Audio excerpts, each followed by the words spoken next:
नमस्कार दोस्तों, मैं नितेश आप सभी का स्वागत करता हूं आपके अपने YouTube चैनल स्टडी पॉइंट में। इस वीडियो में हम 28 दिसंबर 2021 के कुछ महत्वपूर्ण करंट अफेयर्स के क्वेश्चंस करेंगे। उससे पहले यदि वीडियो पसंद आए तो वीडियो को लाइक करें, शेयर करें, साथ ही साथ चैनल को सब्सक्राइब करना ना भूलें और बेल आइकन को प्रेस करें जिससे कोई वीडियो अपलोड हो तो सबसे पहले नोटिफिकेशन आपको मिले।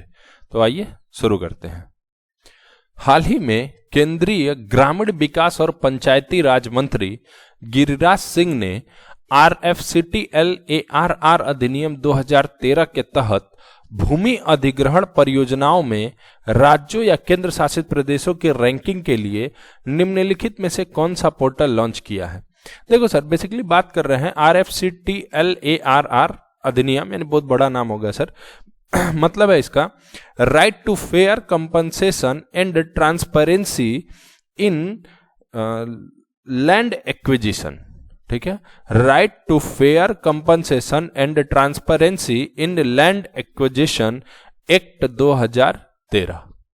ओके, देखो इस एक्ट के तहत क्या है, बेसिकली जो कंपनसेशन होता है, जैसे मान लो किसी कंट्री को अगर विकास करना है, किसी देश को विकास करना है तो लैंड एक्विजिशन तो करना पड़ेगा, भूमि अधिग्रहण जो है वो तो करना ही करना पड़ेगा। जैसे मान लो सर किसी राज्य में या केंद्र शासित प्रदेश में अगर मान लो सड़कें बनानी है तो उसके लिए भूमि अधिग्रहण करनी होगी। तो उसे मान लो किसी किसान की जमीन आती है तो वो किसान ये नहीं कह सकता कि ये जमीन जो ये हमारी प्राइवेट प्रॉपर्टी है इसको हम नहीं दे सकते। तो उसमें क्या होगा, गवर्नमेंट उसको कंपनसेशन देगी यानी मुआवजा देगी और जमीन का अधिग्रहण कर लेगी। साथ ही साथ अगर उसमें रहता है तो उसके पुनर्वास की व्यवस्था भी की जाएगी कंपनसेशन के तहत। तो यही जो कंपनसेशन है और ये जो पूरा प्रोसेस है जो लैंड एक्विजिशन का यानी भूमि अधिग्रहण का, वो काफी फेयर तरीके से हो। ठीक है, जितना भी हो मतलब एक साफ सुथरे तरीके से हो, कोई उसमें करप्शन ना हो। तो उसके लिए ये करा गया है सर, रैंकिंग की रैंकिंग लाई गई है उसमें। देखो बेसिकली इसके तहत क्या होगा ना कि अब एक पोर्टल लॉन्च किया गया है जिसका नाम है प्रबंधन सूचना प्रणाली पोर्टल, यानी कि management information system, management information system portal.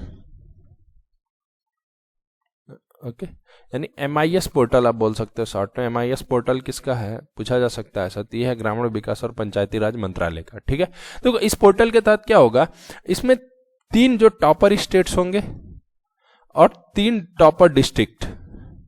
ठीक है, स्टेट यानी यूटीज की भी ध्यान रखना सर, यूटीज भी इसमें शामिल है।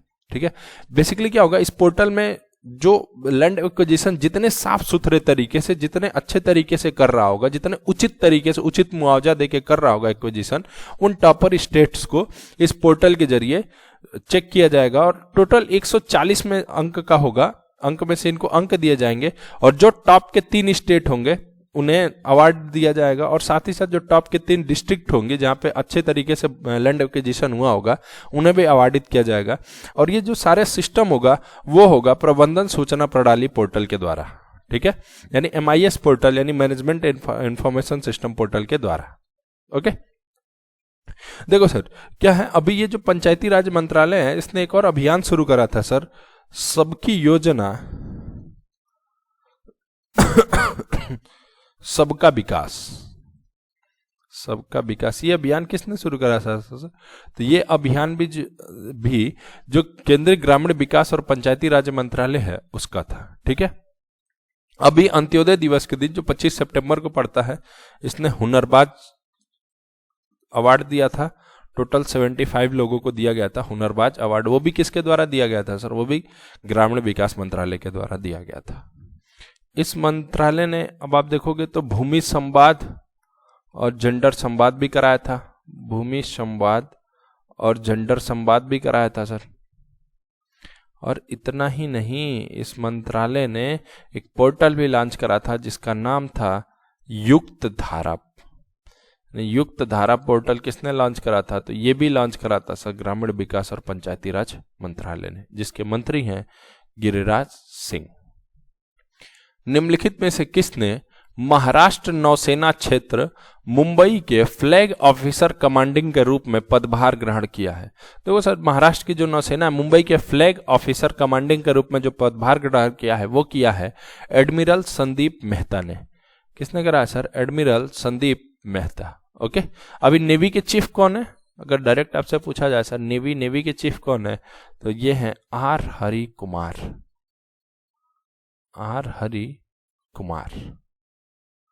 सरकार ने इथेनॉल मिश्रित पेट्रोल कार्यक्रम के तहत सम्मिश्रण के लिए बने इथेनॉल पर जीएसटी दर 18% से घटा दी है। कितने प्रतिशत तक घटा दी है? ठीक है, यानी 18% से घटाकर कितना कर दी है? ठीक है, तो देखो सर इथेनॉल जो है, ध्यान रखना किसके लिए बात हो रही है सर, जो इथेनॉल पेट्रोल कार्यक्रम के लिए होगा। देखो इथेनॉल से अल्कोहल यानी शराब भी बनती है, ठीक है, तो हम उसकी बात नहीं कर रहे हैं सर। इथेनॉल जिससे पेट्रोल बनता है, जो पेट्रोल कार्यक्रम में यूज होगा, उस पे जीएसटी घटाया गया है सर, 18% से घटा दिया गया है। अब ये जीएसटी होगा 5% सिर्फ और सिर्फ पेट्रोल कार्यक्रम के लिए। ठीक है, देखो जो पेट्रोल है, पेट्रोल में इथेनॉल मिलाया जाएगा। अब इथेनॉल, ठीक है, पहले इसका लक्ष्य था कि 2030 तक, लेकिन अब इसको कम करके 2025-26 तक कर दिया गया है सर, यानी 1 मार्च 2026 तक। 1 मार्च 2026 तक हम जो पेट्रोल है उसमें 20% तक इथेनॉल मिलाएंगे। ठीक है, यानी 80% पेट्रोल मिलेगा और 20% इसमें मिलेगा सर इथेनॉल। ठीक है देखो इसके कई कारण है। पहला तो इकोनॉमिकली कारण है सर कि पेट्रोल पूरा आपको पता ही होगा, हम क्या करते हैं, बाहरी देशों से आयात करते हैं। ठीक है, बाहरी देशों से हम उसको इंपोर्ट करते हैं, खरीदते हैं। ठीक है, तो पहली बात, जब 20% इथेनॉल मिलेगा तो ये पैसा हमारी इकोनॉमी में जाएगा, क्योंकि इथेनॉल को हम खुद ही प्रोड्यूस करेंगे। ठीक, तो पहला कंडीशन ये हुआ सर इकोनॉमिकली। दूसरा प्रदूषण, पॉल्यूशन। कोई भी गाड़ी होगी सर, पेट्रोल रहता है, पॉल्यूशन फैलाती है, धुआं निकलता ही है सर। तो दूसरा कंडीशन क्या होगा, पॉल्यूशन बेहतर होगा, क्योंकि इथेनॉल जो होगा वहां से पॉल्यूशन नहीं होगा सर, नहीं के बराबर होगा पॉल्यूशन। तो दूसरा का फायदा होगा हमें पॉल्यूशन का, पहला होगा इकोनॉमिकली। और तीसरा जो फायदा होगा, जो इथेनॉल है वो प्रोड्यूस करेंगे या करते हैं हमारे किसान। ये कई सारे कृषि उत्पादों से बनता है सर इथेनॉल। ठीक है, जैसे एक पौधा होता है सर जट्रोफा का जो पौधा होता है, इससे इथेनॉल बनता है। ठीक है, तो और भी सारे हैं सर कृषि उत्पाद जिससे इथेनॉल बनता है। तो इससे क्या होगा, हमारे किसान, जो हमारी इकोनॉमी, उसको बूस्ट मिलेगा। ठीक है, तो तीसरा कारण ये है सर मेजर, ठीक है, जिसकी वजह से पेट्रोल में इथेनॉल मिलाया जा रहा है। अभी 2030 तक था एम के 2030 तक 20% मिलाएंगे, बट अभी 2025-26 कर दिया, यानी 1 मार्च 2026 तक हम पेट्रोल में देखेंगे कि 20% तक इथेनॉल मिलाया जा रहा है। ठीक है, देखो अभी अगर देखोगे तो कई सारी कंपनियां जो 10% तक इथेनॉल मिलाना ऑलरेडी शुरू कर दी हैं। जो पेट्रोल कंपनियां, जो ईंधन कंपनियां हैं, वो ऑलरेडी 10% तक इथेनॉल मिलाना शुरू कर दिया इन्होंने। ओके, इसी से रिलेटेड देखो सर एक और योजना है, प्रधानमंत्री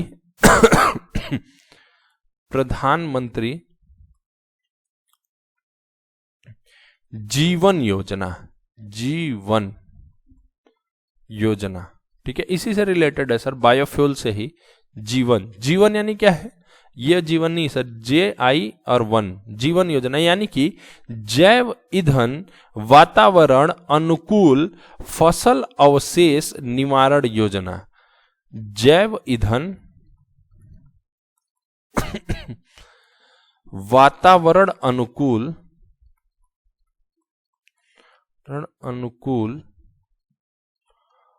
फसल अवशेष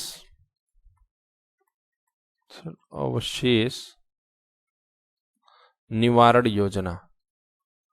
इसके तहत भी क्या होगा, जो पराली होती है, जो फसल कट जाते हैं, उसके बाद जो उसके अवशेष बनते हैं, उसको हम बायोफ्यूल में कैसे कन्वर्ट करें, उससे बायोफ्यूल में कन्वर्ट किया जा सकता है बेसिकली, उसको हम कैसे कन्वर्ट करें, क्या क्या प्रोसेस होगा, उसके लिए ये योजना है सर, प्रधानमंत्री जीवन योजना। ठीक है, तो ये सारी चीजें अभी हो रही हैं सर, इस सेक्टर में भी काम हो रहा है सर, ये भी आपको देखने को मिलेगा। तो जीवन योजना क्या है, जैव ईंधन वातावरण अनुकूल फसल अवशेष योजना। ओके, निम्नलिखित में से किसने high speed expendable aerial target यानी हीट सिस्टम के निर्माण, संयोजन, एकीकरण, परीक्षण और आपूर्ति के लिए एक ऑर्डर यानी आदेश प्राप्त किया है, ऑर्डर प्राप्त किया है बेसिकली। देखो सर ये ऑर्डर जो है high speed expendable aerial target के निर्माण, संयोजन और एकीकरण, परीक्षण और आपूर्ति के लिए जो प्राप्त किया है, वो प्राप्त किया है सर हिंदुस्तान एरोनॉटिक्स लिमिटेड ने। ठीक है, HAL, जिसका हेडक्वार्टर है सर बेंगलोर में।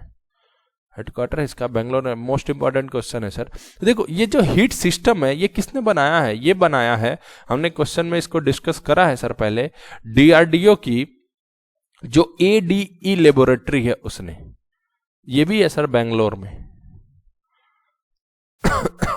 ठीक है, एडीई यानी कि एरोनॉटिकल डेवलपमेंट एस्टेब्लिशमेंट लेबोरेटरी है सर डीआरडीओ की, इसने बनाया है सर। और इसका जो हीट सिस्टम था उसका नाम इन्होंने रखा था अभ्यास। ओके, अब इसी हीट सिस्टम का जो निर्माण, संयोजन, एकीकरण, परीक्षण और आपूर्ति के लिए जो ऑर्डर मिला है वो मिला है सर हिंदुस्तान एरोनॉटिक्स लिमिटेड को, जो कंपनी भी है कहां पे, बेंगलोर में। ओके, केंद्र सरकार ने निम्नलिखित में से किस विश्वविद्यालय में मर्म चिकित्सा प्रशिक्षण केंद्र बनाने की घोषणा की है? देखो मर्म चिकित्सा जो है ये एक प्रकार के आयुष का प्रकार है, जो आयुष है सर, आयुष का प्रकार है जिसकी देखरेख भी करेगा इस प्रशिक्षण केंद्र की, हमारे आयुष मंत्रालय के अधीन ये काम करेगा सर। ठीक है, तो ये जो मर्म चिकित्सा का जो ट्रेनिंग सेंटर है, प्रशिक्षण केंद्र है, ये बनेगा सर उत्तराखंड में, उत्तराखंड आयुर्वेद यूनिवर्सिटी में। ओके, कहां बन रहा है सर? उत्तराखंड आयुर्वेद यूनिवर्सिटी में। देखो उत्तराखंड में ही एक जल विद्युत परियोजना शुरू हुई है जिसका नाम है व्यासी जल विद्युत परियोजना, यानी व्यासी हाइड्रो इलेक्ट्रिक पावर प्रोजेक्ट। ये भी शुरू हुआ सर उत्तराखंड में।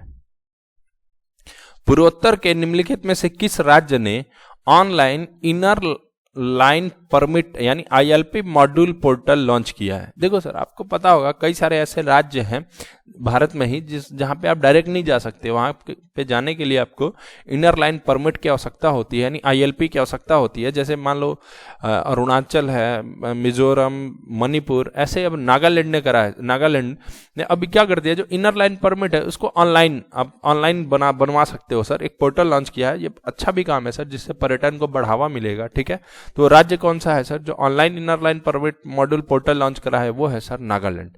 ठीक है, वेबसाइट आप देख सकते हो सर www.ilp.nagaland.gov.in। ओके, ये है सर वेबसाइट, ये पोर्टल इन्होंने लॉन्च करा है। ठीक है, जिसमें आप इनर लाइन परमिट के लिए अप्लाई कर सकते हो ऑनलाइन। ओके, अभी नागालैंड में अभी एक फेस्टिवल मनाया गया जिसका नाम था हॉर्नबिल फेस्टिवल, हॉर्नबिल त्योहार। ओके, नागालैंड के स्वीट कुकुम्बर यानी जो मीठा खीरा है सर, स्वीट कुकुम्बर को मिला है जीआई टैग। ओके, अभी एक मोबाइल एप्लीकेशन लॉन्च हुआ है सर, कॉल योर कॉप, अपनी पुलिस बुलाओ। ये मोबाइल एप्लीकेशन भी लॉन्च हुआ है नागालैंड में। ओके, हाल ही में निम्नलिखित में से किसने अपना edtech platform wealth academy launch किया है? देखो सर एडुटेक प्लेटफॉर्म एक और लॉन्च हुआ है सर, जहां से आपको ज्ञान मिलेगा, यानी पढ़ाया जाएगा, शिक्षा मिलेगी सर। ऐसा एडटेक प्लेटफॉर्म लॉन्च करा है पेटीएम ने। यहाँ पे ऐसा नहीं है सर आपको हिस्ट्री और सिक्स पढ़ाई जाएंगी। एडुटेक प्लेटफॉर्म पे, इस पेटीएम का जो एडटेक प्लेटफॉर्म होगा, यहाँ पे आपको ट्रेडिंग और फाइनेंस से रिलेटेड चीजें पढ़ाई जाएंगी और बताई जाएंगी, ट्रेडिंग और फाइनेंस से रिलेटेड। ओके, तो इसका नाम है वेल्थ एकेडमी, जो लॉन्च करा है पेटीएम ने। निम्नलिखित में से किसने भारत में मूलभूत साक्षरता और संख्यात्मकता की स्थिति पर रिपोर्ट जारी की है? देखो सर, जो मूलभूत साक्षरता और संख्यात्मकता की स्थिति पर रिपोर्ट जारी करा है, वो जारी करा है सर प्रधानमंत्री की आर्थिक सलाहकार परिषद ने, और इसके जो चेयरमैन हैं वो हैं विवेक देव रॉय। ओके, देखो बेसिकली क्या है ना, मूलभूत साक्षरता और संख्यात्मकता, इसके बारे में हमने पहले भी डिस्कशन करा है सर पहले के वीडियोस में। देखो एक योजना है सर निपुण भारत योजना, इसका हमने डिस्कशन करा है, निपुण भारत योजना, जिसके तहत यह सुनिश्चित करना था कि 2026-27 तक भारत में जो लड़के ग्रेड 3 यानी जो बच्चे ग्रेड 3 यानी कक्षा 3 को पास कर जाएं 2026-27 तक, उनके अंदर दो चीज हो। पहला, संख्यात्मकता का ज्ञान हो सर, संख्यात्मकता का ज्ञान यानी न्यूमरेसी यानी अंक ज्ञान हो, न्यूमरेसी हो यानी अंक का ज्ञान हो उन्हें। ठीक है, दूसरा उनके अंदर जो मूलभूत साक्षरता है वो होनी चाहिए, जिसको बोलते हैं सर फंडामेंटल लिटरेसी। मूलभूत साक्षरता ये होनी चाहिए, ठीक है। मूलभूत साक्षरता यानी फंडामेंटल लिटरेसी होनी चाहिए, ठीक है। तो इसी के मामले में रिपोर्ट जारी करा है, वो रिपोर्ट जारी करा है सर प्रधानमंत्री की जो आर्थिक सलाहकार परिषद है उसने, और इसके चेयरमैन है विवेक देव राय। ओके, निम्नलिखित में से किसने पूर्वी नौसेना कमान के चीफ ऑफ स्टाफ के रूप में पदभार ग्रहण किया है? तो सर पूर्वी नौसेना कमान के जो अभी चीफ ऑफ स्टाफ बने हैं वो बने हैं वाइस एडमिरल संजय वात्स्यायन, ठीक है। ये वाइस एडमिरल हैं, वाइस एडमिरल संजय वात्स्यायन बने पूर्वी नौसेना कमान के चीफ ऑफ स्टाफ, ठीक है। पूर्वी नौसेना कमान का जो हेडक्वार्टर है ये है सर आंध्र प्रदेश के विशाखापट्टनम में, विशाखापट्टनम में। ओके, केंद्रीय मंत्रिमंडल ने महिलाओं के लिए विवाह की कानूनी आयु 18 से बढ़ाकर कितने वर्ष करने का निर्णय लिया है? देखो सर, ये न्यूज आपने देखा ही होगा, जो केंद्रीय मंत्रिमंडल है ये 18 साल से बढ़ाकर जो महिलाओं की विवाह की आयु है उसको 21 वर्ष करने का निर्णय लिया है, ठीक है। यानी कि अब ब्राइड यानी कि लड़का और लड़की दोनों की आयु कितनी होनी चाहिए सर? 21 साल। और ये ऐसा नहीं है कि सिर्फ हिंदू मैरिज एक्ट 1955 में जोड़ दिया गया, ये किसी भी धर्म पे लागू होगा। आप किसी भी धर्म से होंगे तो अब जो लड़की की आयु है वो 21 साल होनी चाहिए शादी के लिए। ओके, देखो सर, ये जो है इंपॉर्टेंट ये पूछा जा सकता है, इंपॉर्टेंट ये है कि ये किस समिति के कहने पर किया गया, ठीक है। तो इसके लिए कौन सी समिति ने सलाह दिया था, तो ये ध्यान रखना, मोस्ट इंपॉर्टेंट क्वेश्चन होगा सर, जया जेटली समिति, जया जेटली समिति। मोस्ट इंपॉर्टेंट क्वेश्चन सर कि 18 से 21 साल किस समिति की पर वो सुझाव पर किया गया है, तो वो है सर जया जेटली समिति, ठीक है। इस समिति को बनाया था नीति आयोग ने